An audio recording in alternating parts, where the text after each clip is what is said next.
Hey, PTT here. I just want to give my thoughts on the Kansas City Chief guys that died. Fentanyl, it sounds like, cocaine and fentanyl. One thing they're not mentioning is alcohol, okay? Because the thing is a recipe with fentanyl. Like, fentanyl's bad, Xanax bad. You can say all these things are bad, right? They have a multiplying factor, major multiplying factor when you add alcohol. So when people say that fentanyl is 50 times stronger than heroin, that's kind of a stupid thing to say because everything is just as strong as the other if you have the right amount. So they're probably saying per milligram or like whatever, like on a level, like about the size. But like there's no way you could do heroin that's 50 times stronger like right then and there and you would die. Like, so even if it's 50 times, like acid and Xanax and stuff like that, they can literally give you a pinpoint drop of that shit and you'll get fucking wasted, right? You could buy Xanax as blotter paper, like acid, right, on the dark web, dude. Like, so that's where fentanyl is like that. It's like really microscopic. So what I'm getting at is like, yeah, you could put a little, just like a little pinch of that, like the smallest amount in cocaine or anything, right? And it just gives it a little bit of an edge, right? It makes it, you're getting high, gives it a little bit of like this rainbow factor, like highness. I don't know how to explain it, but kind of like maybe fentanyl does to other drugs what alcohol does to like Xanax and fentanyl and opioids. So if this little amount is 50 times stronger per milligram or whatever, or just stronger in general, when it interacts, and I could be wrong about all this, but what I'm thinking is once it interacts with alcohol, you're fucked, right? So, and that's the thing. So if you're doing cocaine and you knew there was fentanyl in it, you would know not to drink alcohol, right? Just like if you're eating, like I had this fucking wook ass friend, and he's like, why don't you do? You ask him like, why don't you do Xanax and opioids? He's like, well, I drink too much, and it blacks out. It doesn't. It's bad. It's like you can only do one or the other, or you're done, or your life's over. So these guys, I think this is what's happening is like these guys, not just guys, but but I should say guys are snorting up the cocaine at a party, and then they're just like, oh, it's just cocaine, right? And then they're drinking Budweiser.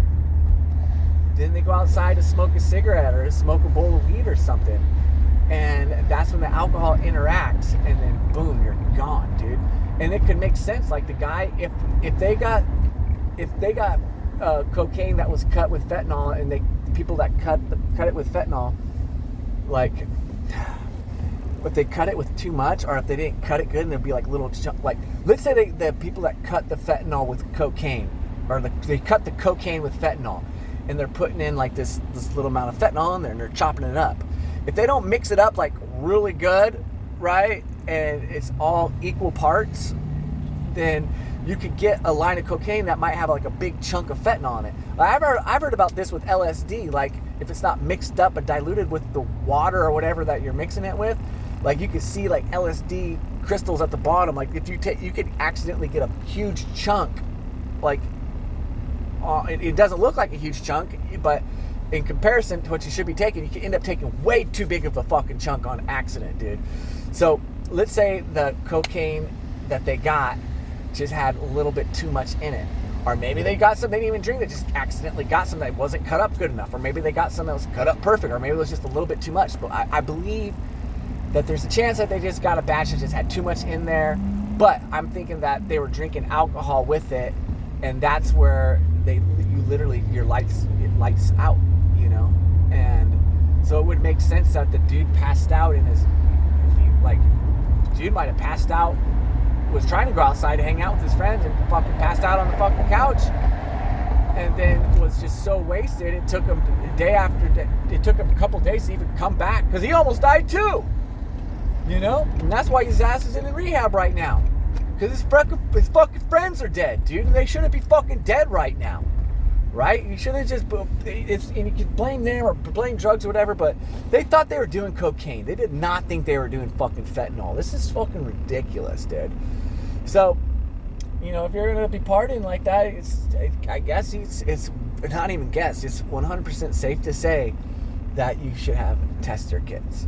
There should be tester kits everywhere, right? And so, I know this guy in New York.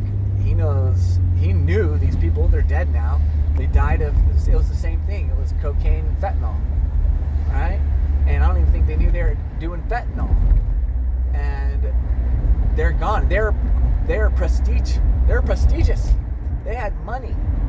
They had high-paying jobs. I think one dude was a lawyer or some shit like that. Like, and the mom and dad died. They had a kid. They had a ton of money, dude. They're gone. They're fucking gone, dude. So it's what it is, man. It's super sad. It's super fucking ridiculous. And you know, rest in peace to those guys, man. I feel really bad for them, and I feel bad for their family. And it sucks, man. All right, go Chiefs.